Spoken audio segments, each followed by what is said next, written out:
Hello everyone, welcome back to my channel. So today we are going to discuss important articles from the Hindu newspaper. So first article is related to impossible impeachment. So first point regarding this article and the first point, inquiry report to be table. The Lok Sabha speaker ने decide किया है table की जाएगी inquiry committee की report on allegation against former justice Yashwant Sinha या यशवंत वर्मा जो उन पे एलिगेशन लगे थे ड्यूरिंग द मॉनसून सेशन। जो कमेटी है उसने सबमिट कर दिया था अपनी रिपोर्ट इन मई 2026। सेकेंड, जज ऑलरेडी रिज़ाइन, तो जज ने ऑलरेडी रिज़ाइन कर दिया था। जस्टिस वर्मा ने रिज़ाइन कर दिया था with immediate effect before the any impeachment process could be completed, तो उन्होंने इम्पीचमेंट प्रोसेस के पहले ही अपना रिज़ाइन कर दिया था। सेकेंड, आफ्टर रिजिग्नेशन, जब उनका रिज़ाइन हो गया, ही सीज मतलब उन्होंने इंड कर दिया, स्टॉप कर दिया to hold the constitutional office of a high court. Third, resume legal practice following his resignation, जैसे ही उन्होंने अपना रिजिग्नेशन दिया, he renewed his bar council enrolment, उन्होंने अपना रिन्यू कर दिया, स्टार्ट कर दिया his bar council enrolment. He is now, अब वो एलिजिबल है to practice as an advocate like any other lawyer. Four, constitutional position क्या है? जो कॉन्स्टिट्यूशन है उन्होंने रिकॉग्नाइज़ किया है उनको एज अ फॉर्मर जज after resignation. His judicial salary, official residence and other privileges ended, मतलब वो ख़त्म हो चुके हैं immediately after leaving the office. 5, limits on parliamentary discussion, तो लिमिट्स क्या है ऑन पार्लियामेंट्री डिस्कशन पर? आर्टिकल 121 वो रिस्ट्रिक्ट करता है पार्लियामेंट को from discussing the conduct of supreme court and the high court जजेस। सच डिस्कशन, जो ऐसे डिस्कशन होते हैं वो परमिट होते हैं केवल ड्यूरिंग अ वैलिड रिमूवल या impeachment motion. Next point, impeachment applies only to serving जजेस, तो इम्पीचमेंट अप्लाइज होता है केवल सर्विस जजेस पर या जो वर्क कर रहे हैं एज अ जजेस। आर्टिकल 124 सब क्लॉज 4 एंड 270 उसके साथ जजेस इंक्वायरी एक्ट ही प्रोवाइड करता है मैकेनिज्म टू रिमूव अ जज who is still in office. एक बार अगर जज ने रिज़ाइन कर दिया तो उनका जो रिमूवल प्रोसेस है वो लूज़ कर देता है अपना कॉन्स्टिट्यूशनल पर्पस। 7 पॉइंट, जो सुप्रीम कोर्ट का इंटरप्रिटेशन क्या है? In Union of India versus Shri Gopal Chandra Mishra 1978 में सुप्रीम कोर्ट ने ये हेल्ड किया था कि जो जजेस का रिजिग्नेशन है वो एक यूनिलैटरल कॉन्स्टिट्यूशनल एक्ट है, ये इफ़ेक्टिव हो जाता है विदाउट रिक्वायरिंग, इसमें रिक्वायरमेंट नहीं होती है एक्सेप्टेंस बाय द प्रेसिडेंट और any authority. Next point, past constitutional practice, earlier impeachment proceeding against जजेस ऑल्सो इंडेड आफ्टर रिजिग्नेशन, अगर पहले के अगर इम्पीचमेंट केसेस देखो या प्रोसीडिंग देखो वो उनको भी ख़त्म कर दिया जैसे ही जज ने रिजिग्नेशन दे दिया या रिज़ाइन कर दिया। तो जो प्रीवियस केसेस हैं वो इंडिकेट करते हैं कि जो पार्लियामेंट है वो कंटिन्यू नहीं कर सकती है रिमूवल प्रोसीडिंग को अगर एक बार ऑफिस खाली हो चुका है। 9 point, accountability still continue, but जो अकाउंटेबिलिटी है वो अभी भी बनी हुई है। जो रिजिग्नेशन है वो does not protect anyone from criminal investigation, अगर आपने रिज़ाइन कर दिया बट इसका मतलब ये नहीं है कि आप इस प्रोटेक्ट हो चुके हो from criminal investigation.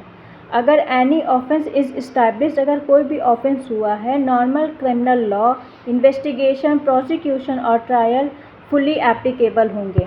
Last point, editorial score argument क्या है? पार्लियामेंट शुड अवॉइड, तो पार्लियामेंट को अवॉइड करना चाहिए conducting a symbolic impeachment after a जज हैज़ ऑलरेडी रिज़ाइन, तो पार्लियामेंट को अवॉइड कर देना चाहिए सिंबॉलिक इम्पीचमेंट को अगर जज ने ऑलरेडी रिज़ाइन कर दिया है।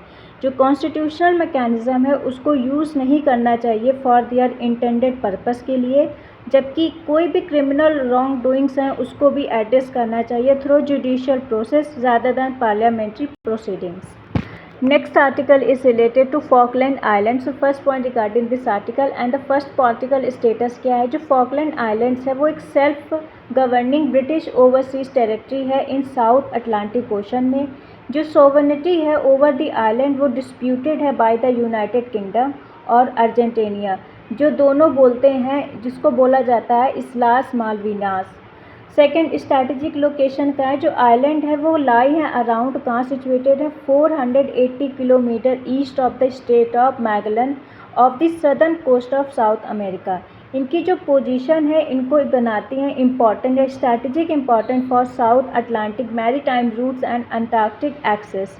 Third point, capital and administration क्या है? स्टैनली लोकेटेड है ईस्ट फॉकलैंड में, जो सर्व करता है as a capital and investigative centre.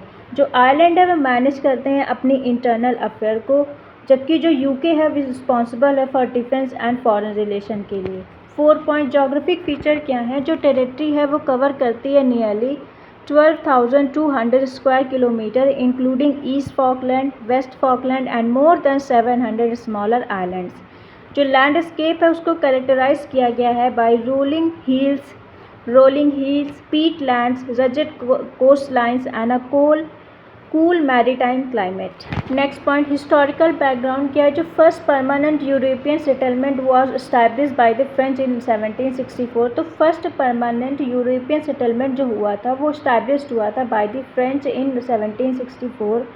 जो कंट्रोल किया गया था बाद में शिफ्टेड बिटवीन ब्रिटेन और स्पेन। बिफोर ब्रिटेन ने रीस्टैब्लिश कर दिया था एडमिनिस्ट्रेशन इन 1833 में। सोवरेनिटी डिस्प्यूट क्या है? जो फॉकलैंड है इन 1980 में अर्जेंटीना लगातार क्लेम करता है आइलैंड को और आर्ग्यू करता है कि हिस्टोरिकल और जियोग्राफिकल राइट है उसके ऊपर।